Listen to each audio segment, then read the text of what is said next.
across 12 countries of 4 continents and across multiple industries with the world's leading organizations. Well, joining him, we also have with us Mr. Chulanga Perera, CIO, Daimler India Commercial Vehicles Private Limited. In fact, he's responsible for the overall corporate strategy and holistic transformation of the entire business value stream. We also have with us Mr. Aditya Kasarabada, CIO, Wipro Infrastructure Engineering Private Limited, who comes with more than 24 years of experience enabling the shop floor and top floor of an enterprise for productivity and compliance.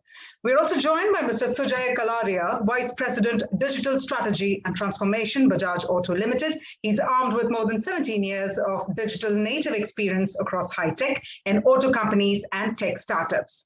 And our final panelist would be Mr. Rajeev Khade, Vice President and Global Head, IT, Sigma Electric Manufacturing Private Limited, who is a seasoned IT professional having more than 34 years of experience with focused approach on digitalization, IoT, low-cost automation, Industry 4.0, RPA cloud migration, and analytics in order to bring in operational excellence. So with that, it looks like it's time to bring our leaders on board to begin this panel discussion. Stay with us. We'll get the session started in just a couple of seconds. Hi, good afternoon, everyone. Very warm welcome. And thanks to the organizers for arranging such a great panel. I'm very glad to be part of this panel, which is representing a good mix of industries and areas. Today's main theme is resilient leadership, which is to prepare today and prevail tomorrow. In fact, being resilient corresponds to the capacity to quickly recover from difficulties, right? That's how we know. So today we will learn views from our esteemed panelists on how adopting a resilient approach helps across various aspects. And that is why I was saying that we have a good mix of people representing different areas. So we'll learn about technology adoption, the talent management, customer centricity, and infrastructure. All these very important and relevant aspects. But before we do that, I'll share my own perspective on these 3 points. One is about learning from our own experience, and I'll share how Hitachi has learned being a resilient organization. I will also talk about how we helped in preparing for today. And last, I'll tell how Hitachi has been internally working and helping others to prevail it for tomorrow. So coming to the first point, which is learning from our own experience. Many of you might not know, but just 9 years after growing the business from its beginning to a significant level by our founding chairman, Udaira-san, a huge fire had broken out. And it took down the Hitachi plant to the ground almost. That was just 9 years after our beginning, which is 1999. And while Udaira-san and his team was trying to create it again and build it again from the scratch, just after 4 years later, a massive earthquake impacted heavily on the business. But despite these 2 large setbacks, Udaira-san and his team were able to establish such a resilient approach in the DNA of Hitachi, which took this company to today's level, where last year it was announced among top 30 most innovative companies in the world. So that's how we have learned, and which was inculcated in the DNA of Hitachi. And that is how we drive social innovation nowadays. Now coming to how to prepare today, Hitachi is powering good with sustainable innovations across industries. If we talk about manufacturing, because today we have the industry in focus as manufacturing. During the challenging times, the manufacturing industry had a quick challenge in a variety of ways, whether it is shutting down non-essential facilities to implementing new workplace health and safety procedures for workers, to even retooling factories. So this was a call to action for Hitachi. In Hitachi, we added a word responsiveness to the resilience. So what we did, we combined forces of these 2 words, resilience and responsiveness, and we created life-changing solutions. That's the vision and the strategy we took the pandemic through. Let me take example from manufacturing. General Motors employees were learning to produce medical masks. GM collaborated with JR Automation, which is a wholly owned subsidiary of Hitachi, to design and build a manufacturing cell that used automation to produce high volume of masks in very short period of time. In fact, the effort involved rapidly changing the supply chain, retraining employees, retooling and testing, etc. as well. And what happened as a result of that?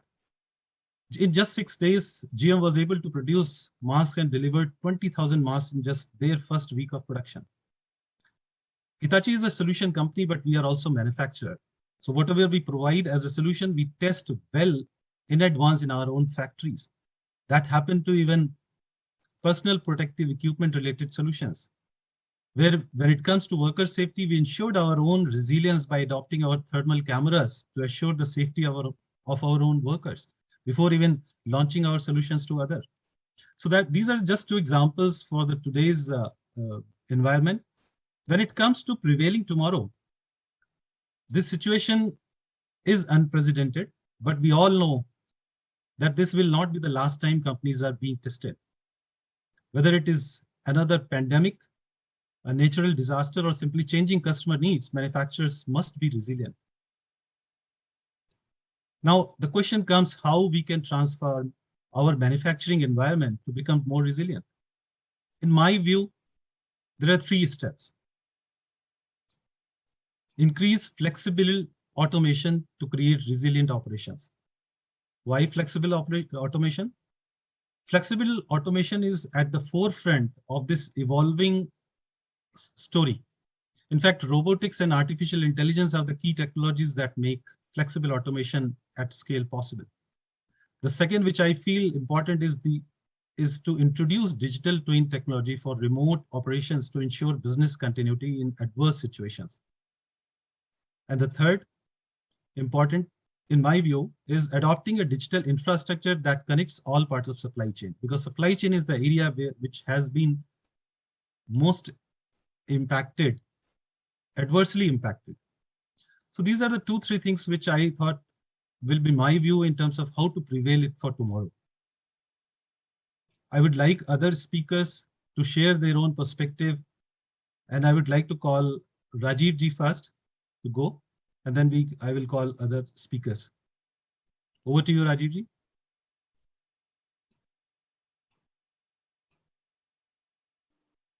Good afternoon, everyone, and very right context of today's discussion, I can say. Thanks for the introduction, and also a lot of thanks to Sharad for setting the context of today's discussion. Sharad, you rightly quoted a very good example as to how an organization, if at all it comes down to the ground, can again come back in its own operation rather than in more flying colors. So Hitachi, the example is very, very rightly said according to you. You also said the example of how a resilient leadership should be, and in the challenging times, how a leadership comes into focus, and what precautions and what steps the leadership should take to ensure that the business comes back to normal and get with the lost time and come back in the main fold of manufacturing excellence. So we all have witnessed a very unprecedented time in the last 1.5 years, which nobody had anticipated. And all our calculations with respect to the planning that we do in our business, with respect to the short-term planning, long-term planning, had gone haywire, and we were thrown out of gear. The entire world has witnessed that. So each and every business has witnessed that. So we at our organization had also planned various steps to go ahead with our normal planning. But because of the pandemic situation, we had to put on hold to all the automation related projects and focus mainly on how business should come back to normalcy, how business can save the cash, save the dollars, conserve the cash, and without spending dollars. So what we did was to ensure that there is no spending with respect to capital items. That was one focus area that we did. And another was about to focus on digitalization. So this is not only the experience of we at my organization, but this is the approach that and all of the organizations must have followed. And it was rightly said by one of the very well-known person that the amount of digitalization that has gone into the last 1.5 or maximum 2 years has never ever gone in last more than 10 to 20 years. So that is the amount of digitalization that industry has been witnessing since last 1.5 to 2 years. So every organization felt that we should go ahead with digitalization. And unlike the security measures, which is an endless journey, so the amount of security things you put in place, it is less. Similarly, the digitalization processes, according to me, so the amount of digitalization that you put in will definitely contribute towards the organizational growth. So as an leadership, from the leadership point, it is the duty of every leader, not only I will say that as an IT leader or a CIO, but every leader, one has to think in a very innovative manner and focus as to how we can contribute towards the growth of the industry. So what all things can be digitalized, what all processes or value addition can be done. So similar thing was done not only at the shop floor, but every process as such, every business process was digitalized, and the number of steps can be reduced, the number of pain points can be reduced, the amount of time can be reduced, the amount of dollar saving can be increased. So that is what we did. And initially when we thought that only hardly 10 or 15 digitalization projects would be there, but with our consistent efforts, the homework and the convincing approach to each and every functional head, we went on increasing the digitalization projects. And earlier, when it was a push technology, so what I mean by push technology is whenever we used to go to the operational head or the functional head and we utter digitalization, there was a resistance saying that no, we don't want any digitalization. We are happy with what we are doing. This mainly comes from a person's mindset that every change comes with the resistance. So people don't want change. They are okay with whatever they are doing it. But when the consistent efforts and trying to explain them, selling the ideas as to how it will add value, then the acceptance was there, and the push methodology was reversed into pull methodology. And IT was being asked by each and every department, hey, come on, IT guys, we want to digitalize our processes. So when we were earlier skeptical about only 10, 15 projects, but last week when I concluded the weekly review, it was more than 364 digitalization projects that we have done. So that is the kind of digitalization that goes into. The reason I'm taking this particular example of my company was because I have witnessed that, I have undergone that particular entire digitalization process. And as you rightly said, there are various other things also, digitalization and then automation projects. So we are going ahead with the various automation projects. And this will happen only and only when there is a thorough thought process at the leadership level. The planning is done at the leadership level as to what you want to achieve. It should not be that someone else is doing digitalization, someone else is doing automation, so I should do it. No, you should understand your business process. What is your aim? What is your goal? Where you want to go? Accordingly, the planning should be there in place, and the thorough planning should be there. And you should be able to convince your senior management, convince your business leaders, saying that this will be the outcome of these projects. Absolutely. If you're not able to sell, then you have to face the resistance. So the point here is idea generation, planning, execution of the plans, and the flawless execution of the plans. Then you get a good amount of success. So digitalization coupled with automation and the low-cost automation and the robotic process, everything follows afterwards. The basic step is, I can say that it should be the fire in the belly. I can say that I want to do something. I want to do the digitalization. I want to do the automation projects. Then and only things will move. And second perspective I would like to draw is the support from the management. So it should not be a decision that is taken by the management, it has to be implemented. Yes, of course, the support from management is required, but at the same time, cooperation from each and everyone is required. So along with leadership, I can say that the teamwork and the win-win situation and the thrust to drive the results also comes into picture. So there are a lot of things that can be coupled with this. You cited an example about introduction of digital twin technologies. So we are doing that, and a lot of things are there lined up. So in a perspective, I can say that leadership matters a lot, and the resilient leadership also carries a lot of importance. And I can come back to the age-old saying that nothing is impossible in this world. Everything Absolutely. one can achieve. Only Excellent. thing is that you have to have that mindset and thrust or the willingness and the determination to succeed. So No, that is I what. think you touched very important these 2 points, which are Yes, very compelling and relevant to every aspects, every industry. And I yes, like particularly the point you spoke about the cultural change. Even yes, earlier we were pushing our, push to pull on the manufacturing flow side, yes, yes. but looks like that change is happening in the cultural transformation, given this pandemic where people are coming to you and asking for the digitalization. It's great to hear from you, Yeah, Sharad, Rajeev. only one point that I wanted to Yes, please. add is about in a manufacturing environment, Hmm. unless and until you manufacture a product, sell the product, and goes to the customer, it's not realizable. No, Once you definitely. invoice it, then only it realizes. So a lot of That's right. efforts goes into that. The That's supply right. chain is also very important, according to me. No, definitely. Supply chain Yes, has been the most impacted area, as I said. yes, Thanks a lot, Rajiv ji. yeah. Now we'll go to Aditya ji. Is Aditya online? Yes, Sharad, Yeah. I am. We would like to hear your perspective, Aditya. Yes, Sharad. I think you and Rajiv ji had touched upon some two good points, and I would take my perspective and my learning on the team working and how we have done in the past 18 months, especially focus is on the resiliency part of it. Now, like Rajiv ji touched, you touched, there was a demand from functions, there was demand from business which came in.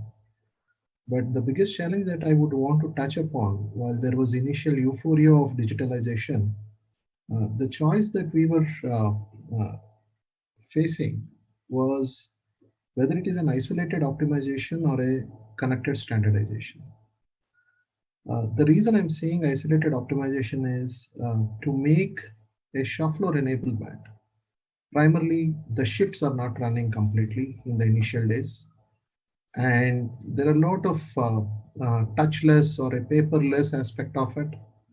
So the attendance, the shift rosters, the blue collar workers, the colleagues who are updating their product and produce onto the machines in the registers, it has moved into a very isolated optimization of that particular task, and we have quickly delivered a simple solution out there. But as it has become more and more, what we have seen is that to bring in that resiliency, as you said, it could be a pandemic, touch wood, it should not happen, but it could be any other business challenge that is coming in. What we realized is this should have a not an ad hoc or a maverick approach, but it is more from a connected standardization that we need to drive.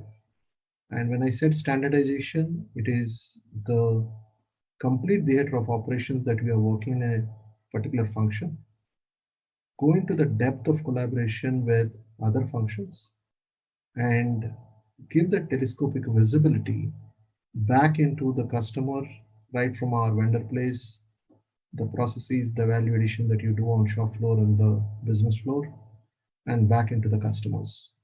So that spectrum of it is what has driven. I mean, we got bouquets and also we got the bricks for doing certain things right, certain things wrong. But fundamentally, the principles were simple. Have we put in our controls? Have we increased the compliance? was it made more efficient than it was previously? And one metric that we constantly measured was the number of steps it reduced between a before and after scenarios. And that's one spectrum of measurement that we have taken in the last 18 months. Sure. I think I like your point in terms of if we are preparing for resiliency, if at all it is a word, I mean, to be resilient, then there are certain aspects, there are certain critical success factor against which you measure that. Are you really resilient enough? So for example, you talked about the functional integration. Unless you work on the complete value chain and the process flow, it doesn't make sense to just take one area and improve it, right? You cannot say that. And as well as the compliance part you touched. Are you making it standard enough? Because these are all factors of sustainability, that this will run for several years to come, right? So thank you for that, Aditya. Great to hear your perspective. Can I request Mr. Chulanga to share his perspective now? Thanks, Sharad. It was very interesting listening to Rajeev Ji and Aditya, because see, I think I'm not going to repeat the same things over and over again, but one caveat to that, which you just touched upon as you concluded, Sharad, is sustainability. The number of times I hear organizations and leaders talk about digitalization, I feel like, kids nowadays, before they even start learning ABC, they talk about digitalization, right? Because it's so frequently used.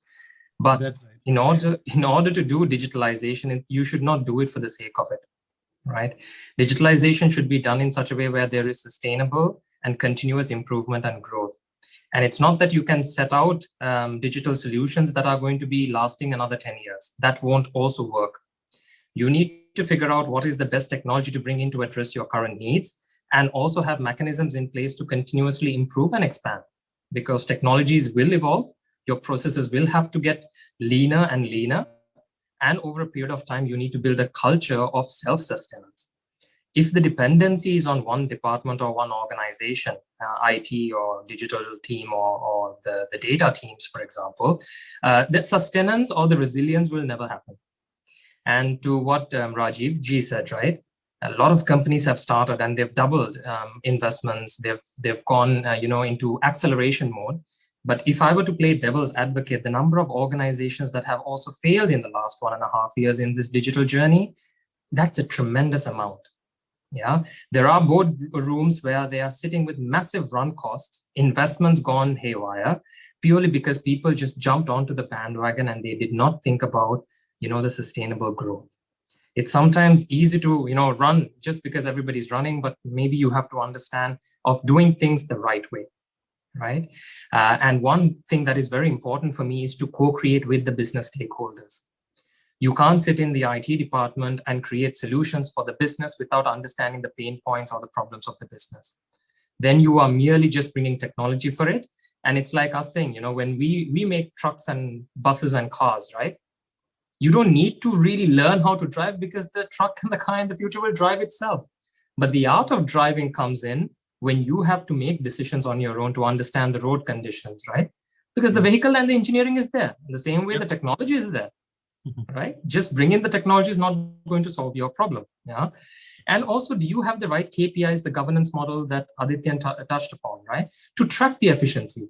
When we went digital or we implemented a use case, do we have capability to 1 year down the line see if this is effective? Are the ROIs met? Maybe there are no ROIs in certain use cases, then have the efficiencies being met, right? Is the right change management there? Are we upskilling and reskilling the business stakeholders to make sure they adopt this digital solution? You develop something, but if you don't train your users or you don't build a digital culture or a learning culture, how is this ever going to be sustainable? Then, like I said, resilience in the sense you will see downturns in the markets or turmoil happening again and again. A solid organization will have a strategy to overcome no matter what these hurdles are. And that's the part of learning. We saw what COVID did to us. And if we don't learn and we don't build these sustainable solutions, then we've not learned, right? And then the clear communication of strategy. I think this is an area where a lot of organizations fail. They take decisions up top, but down the level, people don't really understand what is the direction we are going towards. Why are we doing what we are doing? And do we have the competencies to do what we are doing? And therefore, again, I go back to sustainability, because you can have, consultants and partners develop solutions, but then how are you going to continuously improve if within your organization you don't have that capability?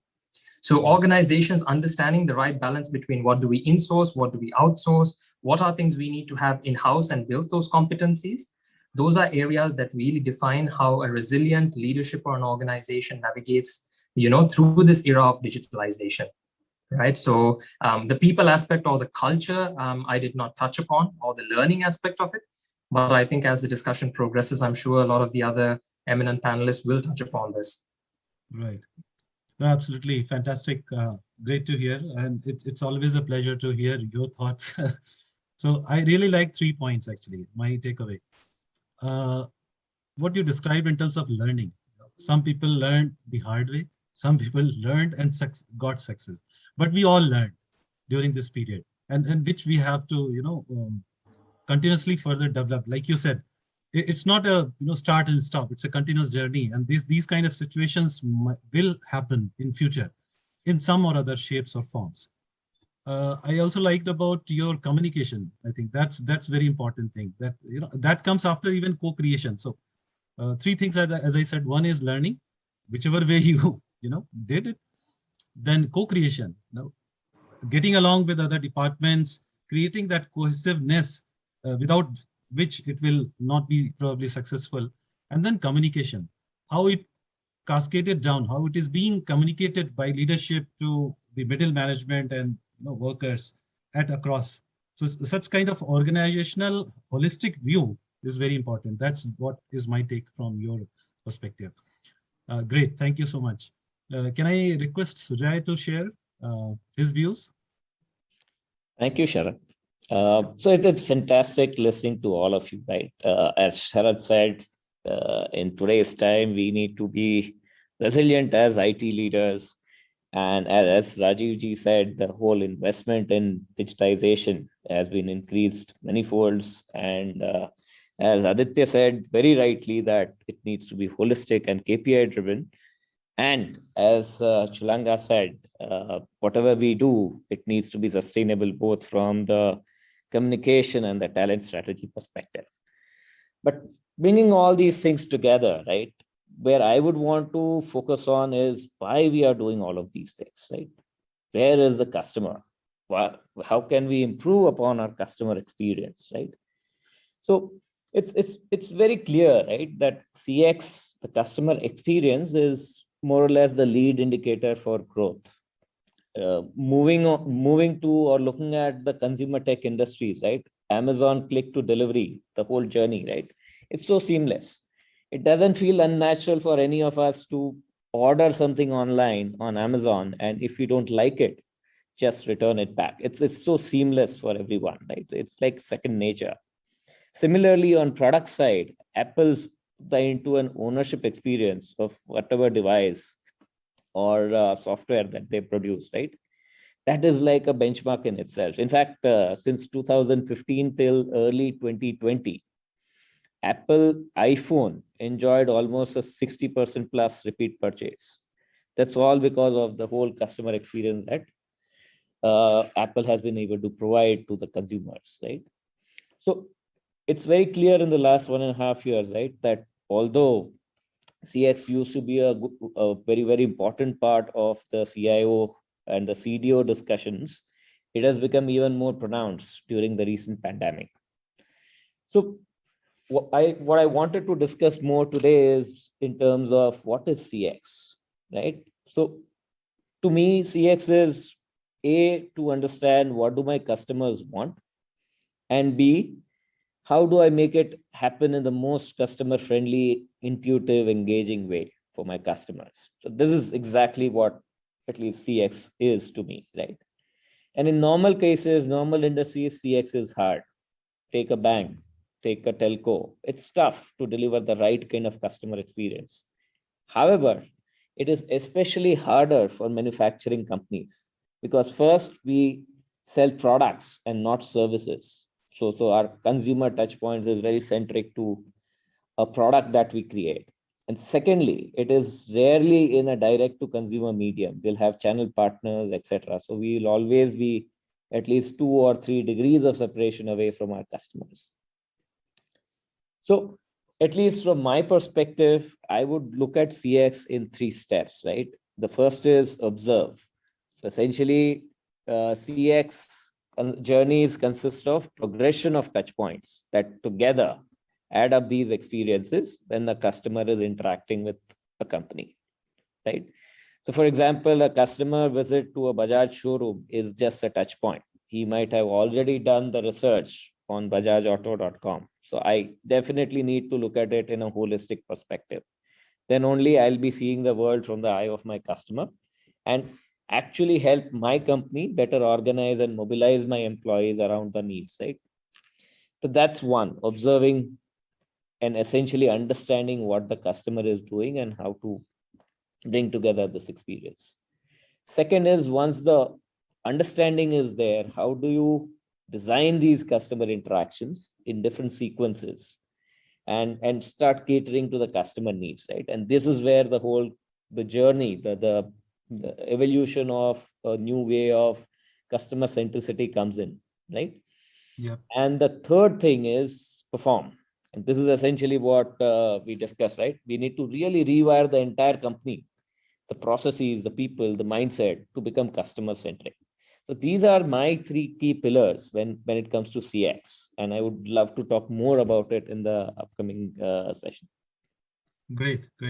Thank you. And this was really a good value add in the topics that we were so far discussing, when it comes to customer centric business transformation, right?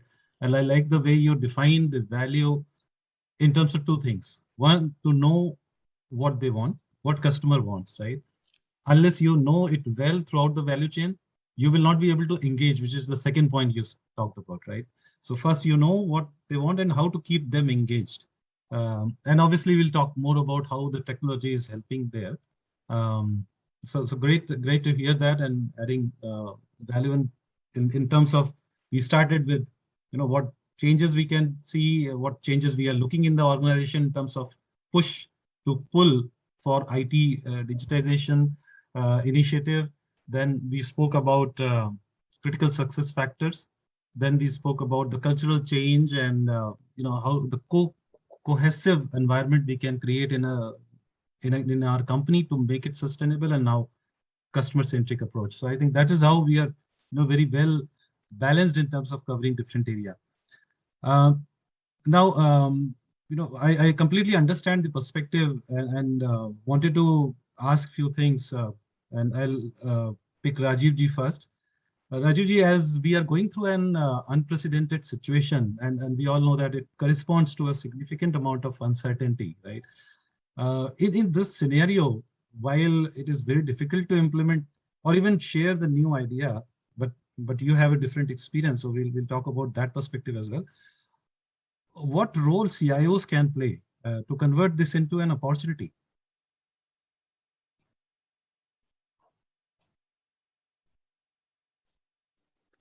Yeah, that's Sharad, a very good and relevant question, I can say.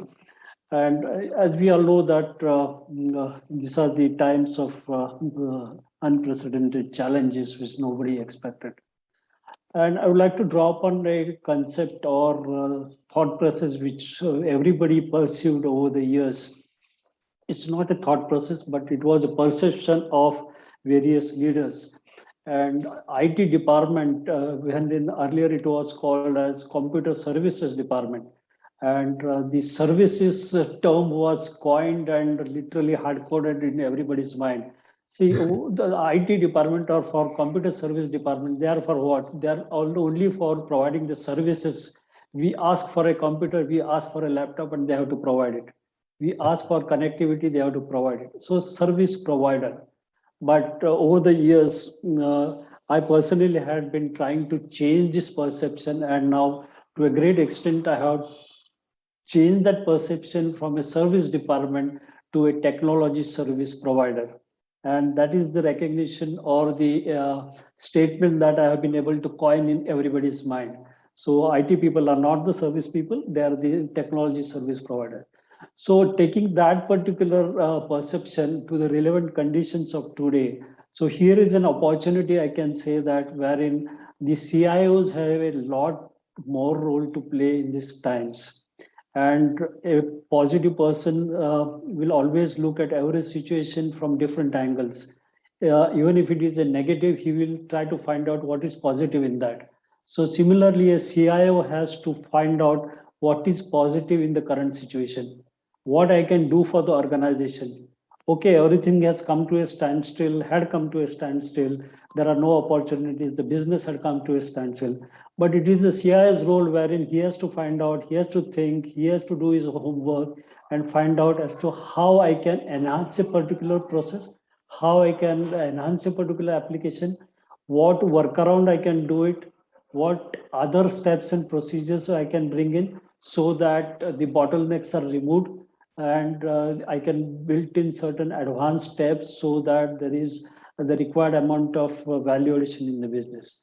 So here is what I can say, that a CIO has to play a role of a opportunity finder. He has to find an opportunity. And at the same time, he should have a kind of innovative mind, wherein apart from the mundane and the routine process of manufacturing a particular product, with what other diversion or other workaround process or steps I can cut short the process, reduce the time, and add value to that. So that's what I said earlier. So CI's role is very important, and not only from the innovative or the thought process, but he has to be also a good leader, and that is where again the resilient leadership comes into picture. So it's not only that he has to have innovative mind, but if he is not able to sell that particular idea to his business leaders, functional leaders, it will not take it go further. So he has to be innovative, he has to be creative, he has to be productive, he has to be a good planner. So these are the various dimensions of the role that a CIO has to play in these challenging times. And this will definitely help to take the organization to the higher levels. And that is what I always say, that manufacturing excellence. So this is the crucial role of, not crucial, but a very, if you take it interestingly, it is a very interesting role that CIO has to play in his organization, and see how he can do it. And while doing this, he has to be a good, very good team leader. So if he has a very good innovative minds and plans, then he should be able to pass on those ideas, convert them into projects, convert them into project plans, and execute them. So he has to be a good team leader. He has to lead the team with win-win approach, and take the entire team to the desired objectives and goals for each and every person, and also for the organizational goals, objectives. So that is what I can say, that the CIO has to play a good role in these challenging times. Exactly. Sharad. Yeah. Thank you, Rajeev. In fact, you rightly touched that the expectations from CIO has significantly increased nowadays, and that is why, as you are in the journey of service provider to technology service provider, I wonder why are you using still the service word. Probably you can think of another, because no longer CIOs are just providing any service. They are leading the strategic transformation. They are the leaders, and they are bringing the new thinking. Today we are having this session and we are talking about cultural transformation. Were you hearing such kind of words and methodology and approach 10 years back from a CIO? Not really, right? Yeah. So a significant change is happening, and that is why their role also is changing a lot. Sharad, it should have been technology solution provider. Exactly. Yeah. Not technology service. They are adding right value. I mean, yes. they're no longer just service provider. They are adding value in the business. They're bringing business. Correct. Okay, great. Thanks for that, Rajeev ji. And if I can go to Aditya now, I think you talked about the innovation and the critical success factors, right? I like that actually a lot. And my question is related to that only. And since you come from infrastructure background, if you suppose that there is an organization which is aspiring to adopt a data-centric approach to drive innovation, because there are multiple ways to drive innovation. There are few organizations which take this path of data-centric approach, right? So in your view, what would be the key guiding principles that the organization should keep in mind?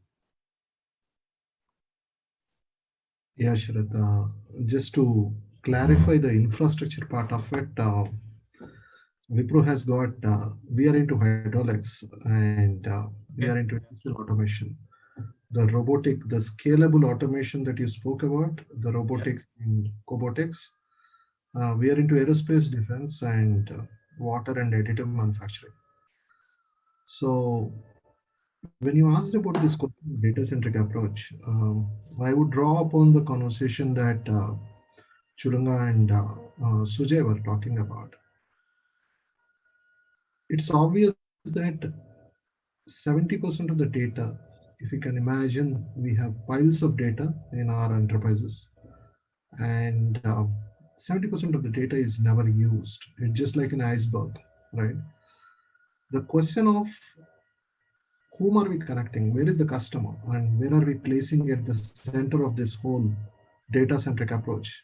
I mean, we can connect everywhere, technology is available, you can lay out all the pipes, plumbing, etc., and do all that. But fundamentally, why are we connecting? And if we are connecting and making it a good data-centric approach, why are we doing it and what do we want to gain from there? And there could be several definitions or approaches to reach this data-centric approach. But fundamentally, there are three categories, whether they are human forms or non-human forms. There are three categories that every enterprise has got it. One, who generate the data. I mean, I am on the shop floor, I'm a shift worker, I'm keying in my produce, I'm keying in my throughput, etc., etc. There are certain people who are analyzing the data. I mean, my overall equipment efficiency, my safety, my quality metrics, etc. Right? And then there is a set of people who are trying to analyze for an actionable insight. Now you keep these three in mind, these three categories in mind. Now your data-centric approach will have some principles. Now, when I say some principles, there can be multiple ways to reach the same destination, but what we have figured out is the four eyes of the overall approach that we have picked up. Not that every part of this eye is a parallel or a sequential activity, but depending on the maturity where we are as an enterprise, that's how you pick up these four threads and go about it. The first eye I was talking is inventory. I mean, the inventory of data that we have, we lost possession of a master data management. I don't know what data I have, and I don't have enough attributes. I don't have enough taxonomy for a contextual correlation that I have. Now, when we go and tell that truth to everyone, it becomes a different exercise. So we need to be able to know that what is the baseline, though you can't correct everything, but what is the crystallized baseline of inventory of data that you can utilize. And that's very, very key for us to start off on any data-centric approach. Now, the second eye is the infrastructure. I mean, this data is in the form of application. This data is with my vendor community. This data is with my customer community, with regulatory authorities. And I have to have a contextual correlation of all this at the right time, etc. So my infrastructure is supposed to be very scalable, and it has to have all those compliances and controls that needs to be put in. The third eye is the identities of it. I mean, I have my ERP, I have my surround applications like a vendor portal, like a dealer portal, etc., etc. Everything is either pumping the data or taking the data. Now, how can I give that dimension of that data to a meaningful context that one has been looking for. What I mean to say is, I'll try and explain through an analogy. If there is a river of data flowing in, and like Rajeev ji was saying, if I'm a technology solution provider as a CIO organization, and I go and architect or give him a cano and a compass to the user and say, hey, look, I'm not restricting you. Here is the method to reach wherever that river bank of data exists. These are the controls, these are the go places, these are the no-go places, and here are the access controls. And you can go dig the data for yourself, be the data miner, or take out that contextually related data and make sure that it is useful in my day first. It is not a quarterly affair and all that. If I can save 30 minutes per day per employee in his role, I think the data-centric approach is something having a meaningful attachment to the project that we are doing. Hence, the identities or the personas whom we are working for, or the customer-centric approach of what are we connecting for or what are we providing for, is something that is very, very critical to do that. Right. And the final part of it is the information. I mean, how do you present it? You talk about algorithms, reusability of it. How do you put those alerts, and whether it is post facto, whether it is in retrospection, history, all that. So these 4 I's will give a perspective to see what am I trying to do for a data-centric approach. 2, what am I able to achieve, whether it is 10 people in supply chain or 10 people in sales or in finance who are able to get a benefit out of it. And right. That is definitely the control and compliance part of it. Great. Great. All the 3 aspects I really appreciate. One is that, whatever you are doing, what is the reason, make it customer centric, define the purpose, right? And then you talked about the 3 different roles, who is generating, then who analyzing, and then somebody is taking actionable insights out of it. And then you talked about 4 I's. And I completely understand, because there are multiple I's, which I was just thinking that probably infrastructure should come first or before inventory or inventory. So I think they are not in a sequence, which I completely agree with you. These are the 4 aspects we will have to run in parallel, right? So great thoughts about that. And I think encapsulating all in a right manner will fuel the innovation in a right sense. So Aditya, thank you for that once again. I'll go next to Chulanga ji. And in fact, I'm taking this liberty of combining 2 aspects here, making it a little more difficult for you, Chulanga. So when it comes to achieve growth and efficiency at the same time, because we understand when we work on growth, there are certain aspects of efficiency we might have to compromise with, but if we have a target of balancing both together, how adoption of new technology and talent strategy can work in a seamless manner, because these 2 aspects are very relevant, to a certain extent dependent on also. So over to you, Chulanga. So I think I'll touch the talent retention part maybe a little later, and I'll first talk about the adoption part. And I'll take a cue out of what I said earlier in the opening remarks. I think adoption comes with, for example, we as human beings, we evolve. Now we adopt to different situations and conditions purely because we understand the need for it. So when you're developing technologies or solutions surrounding it, I think if you first have the buy-in of everybody who is going to be using it, which is a customer-centric approach, even internally, and you co-create, then the adoption becomes easy, right? We all have necessities and needs.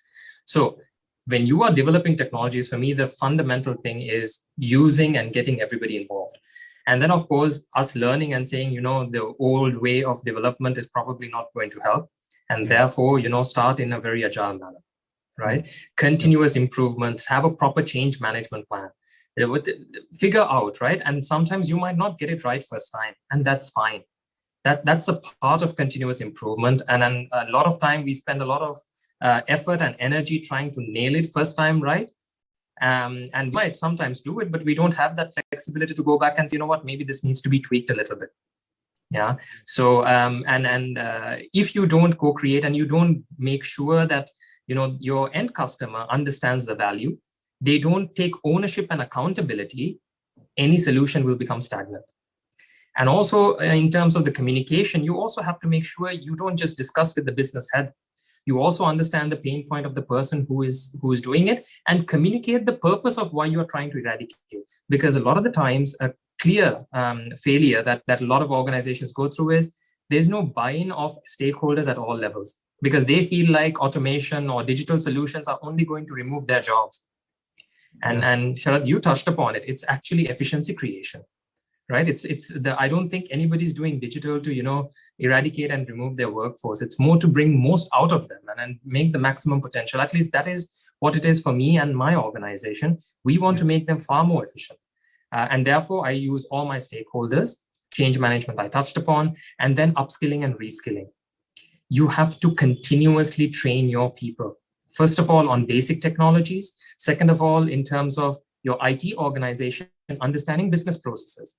Otherwise, you create solutions in silos, which become stagnant, end up costing millions and millions of dollars. And then you spend another 2 years to realize what went wrong. And then you reinvent it again in the same manner and spend another $2 or $3 million, right? So organizations that have the appetite, they somehow manage this and then over a period of time become successful. The organizations that can't afford this, they get eaten away, right? And this is a norm. Then all of this is enabled by people, right? You need to have people. And you can see, if you read the news, attrition at all organizations, right? Sujay will agree to it, Rajeev, Aditya, all of us. Attrition is at an all-time high. There is an absolute war for talent. Yeah, and which is a good thing for a country like India, because we were always looked at as a service provider. And with the evolution of startups, I think the image of the capability that India can bring to the rest of the world is drastically improving, which means the battle for talent is increasing, pay is high, and attrition or attraction or retention of good talent is literally impossible.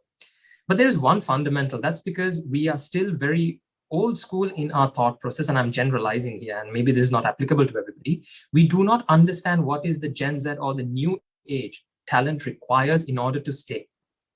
When you speak to some of these guys, they're not really just looking for money, because organizations will say, oh, it's probably money, let me pay them a little bit more, they will stay. No, the newer age talent, they are not really just looking for money. They're looking for other things, right?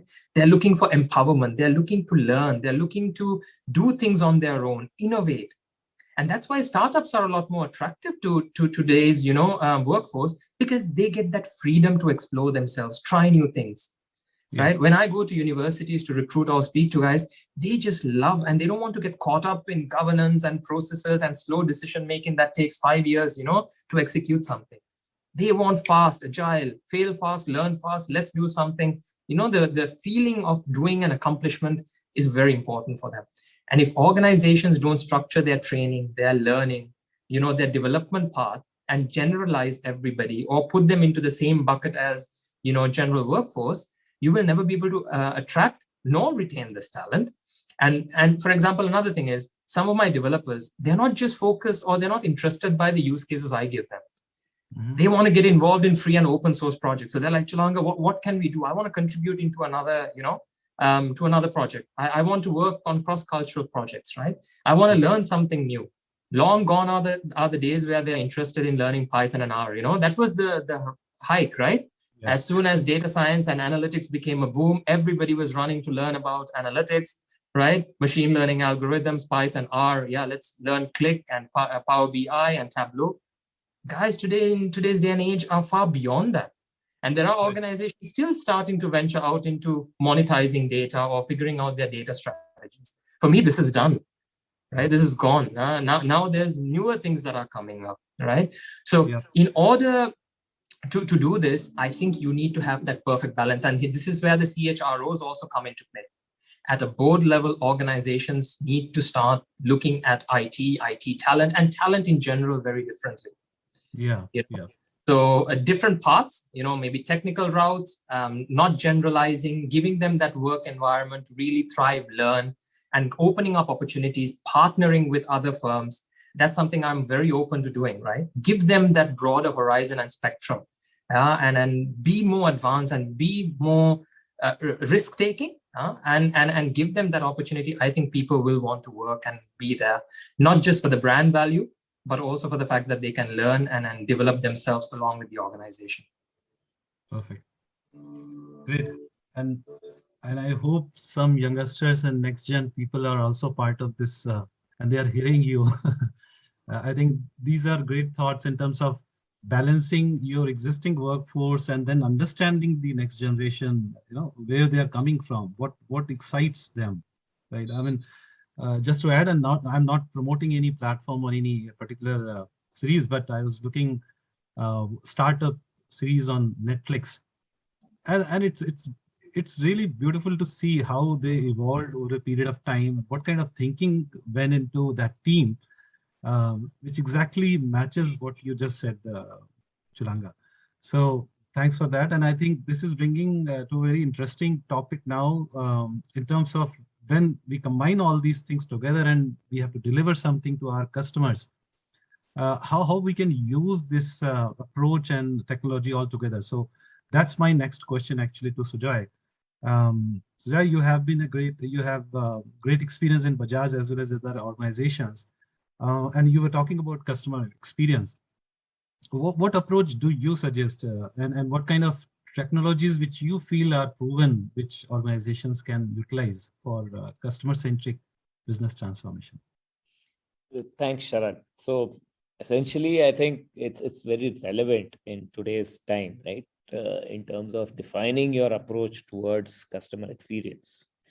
So essentially, if I were to divide at least my answer or reaction to your question, I would put it in 3 buckets. One is the approach, second is the technology, and third is the mindset, because that also plays a very big role in terms of customer experience.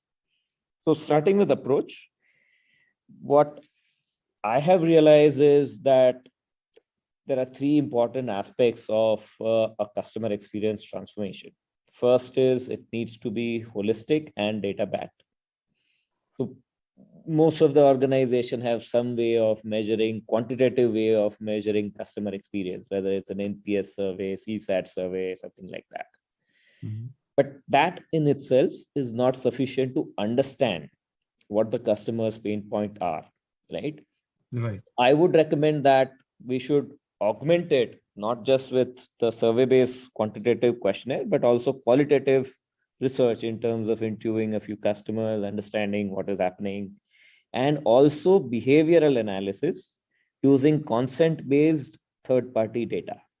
And I've seen that these third-party data, when combined with a quantitative and qualitative answer, can really help us unravel a lot of mysteries in what's going on in the customer's mind. So approach-wise, first is holistic and data-backed approach. Second is journey first. So as I was saying earlier, customer experience is not at a particular touch point at a Bajaj dealership or a service center. It has to be a continuum. So that's where it needs to be looked at from a continuous journey perspective. And then for the ease of implementation, maybe this whole journey, maybe from a trigger to buy a Bajaj vehicle till a journey which ends at upgrade or sale. Everything needs to be looked at from one singular customer journey, which can span across years of interaction with the brand. That's the second one.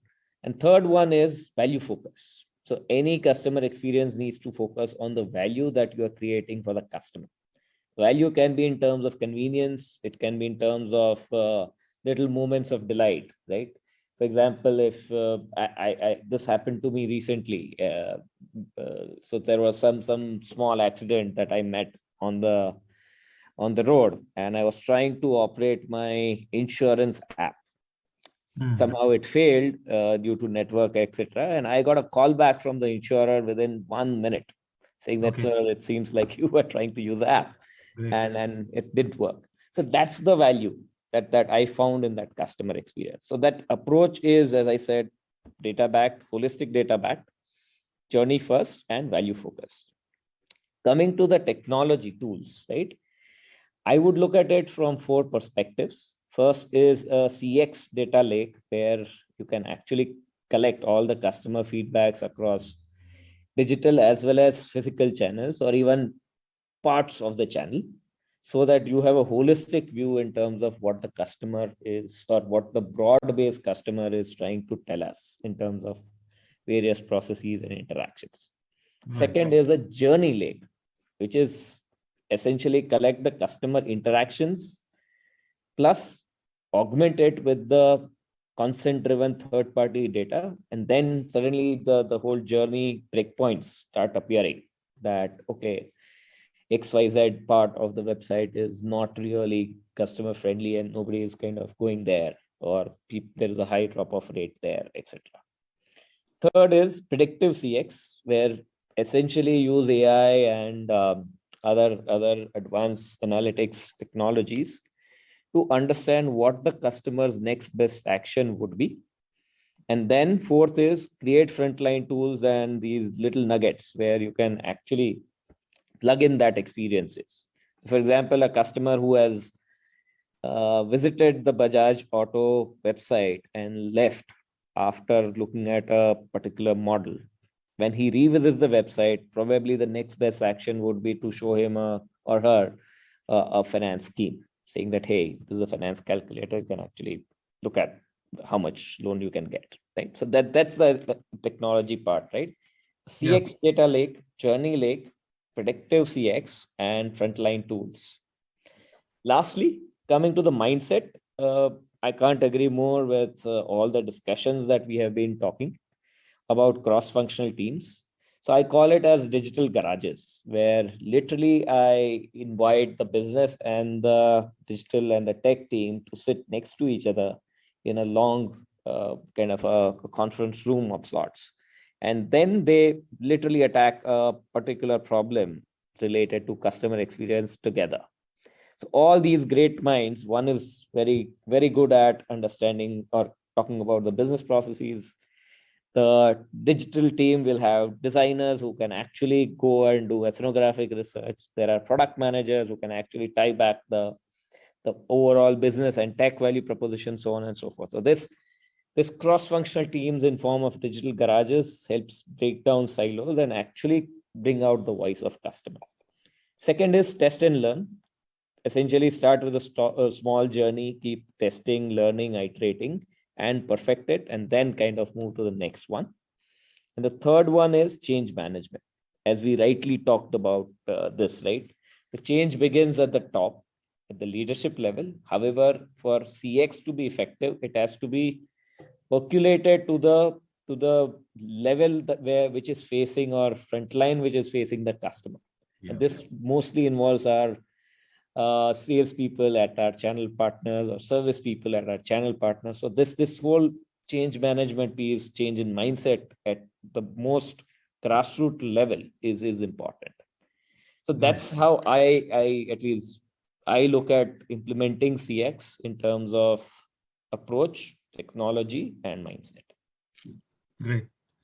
I can't agree more with you in terms of like what you said in terms of having the 360-degree view of customer touch points, because especially in the sectors like where you are playing B2C, where you have multiple roles to play in the channel between you and your customer.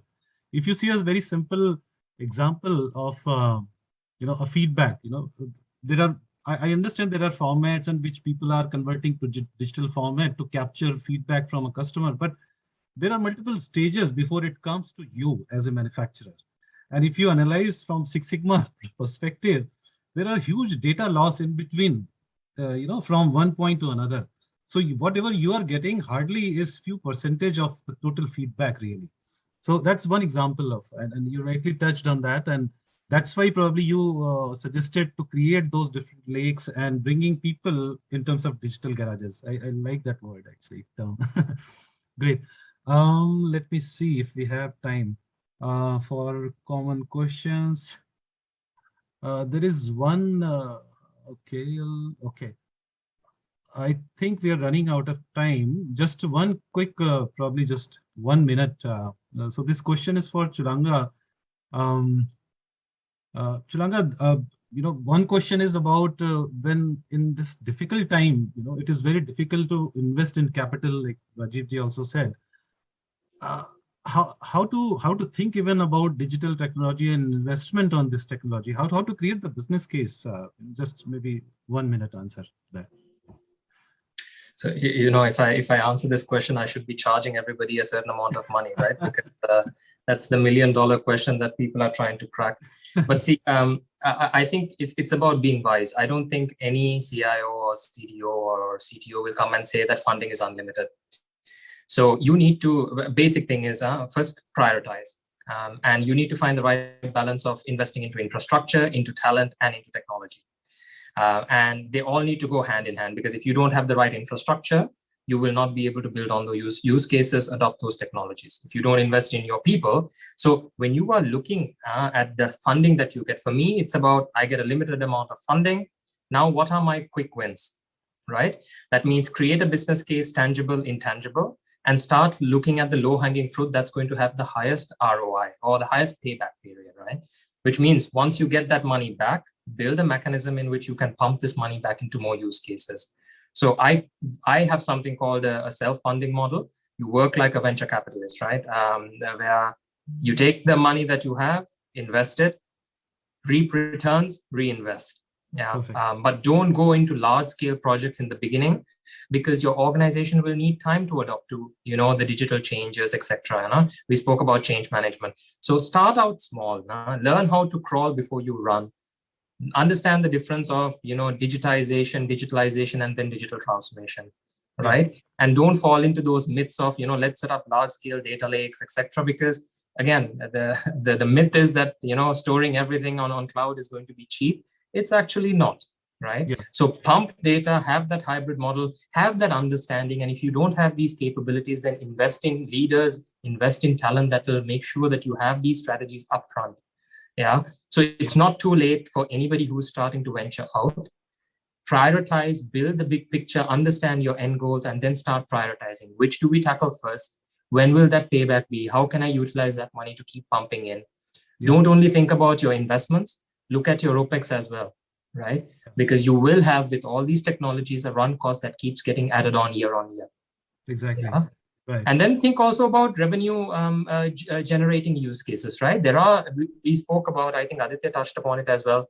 Data is money now. Yeah. You can monetize the data that you have.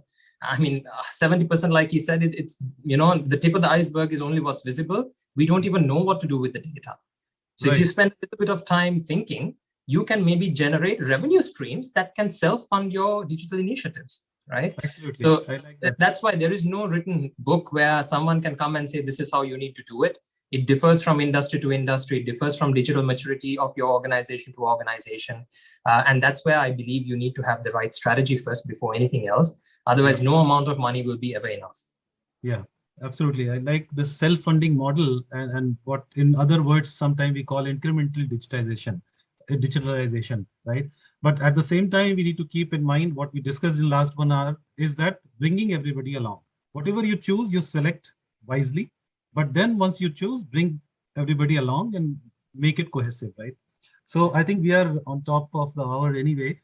So there is no more question, but just like to highlight 2 or 3 things. One, we are talking about the cultural change as a key ingredient to make this successful.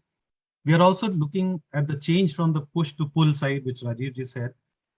There are certain critical success factors from Aditya, and bringing everybody and everything along to make it a customer journey, identify the value and satisfy that. That's what we are into business for. So these are very good learnings today. I mean, especially for me, there are many takeaways. I was making notes, and this is very enriching session. Anything any of the panelists would like to share before we close? Or we are good? We are good. Okay. Thank you so much once again, everyone. It was really great to have such kind of esteemed panel, and look forward to interact again soon. Thank you.